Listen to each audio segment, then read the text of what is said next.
Sebelum menaikkan besaran UMK, Dinas Tenaga Kerja Kota Palembang akan melakukan diskusi bersama para pengusaha dan buruh.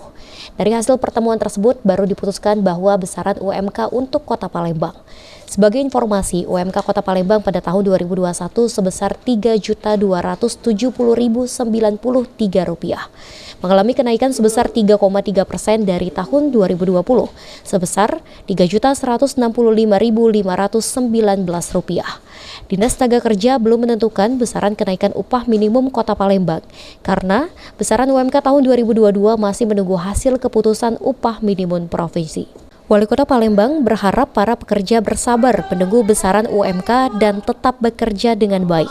Terutama di masa pandemi, banyak yang di PHK dan membutuhkan pekerjaan. Sukses, kami sampaikan bahwa harus bekerja itu yang pertama dengan ikhlas.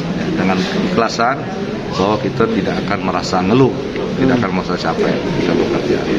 Dan insya Allah biasanya buah dari ikhlas ini satu yang kita harapkan, 2 dan 3 yang kita. Selain berdiskusi bersama pengusaha, pemerintah Kota Palembang juga melakukan survei kehidupan layak untuk pekerja dalam setiap bulan. Aprianto, PAL TV.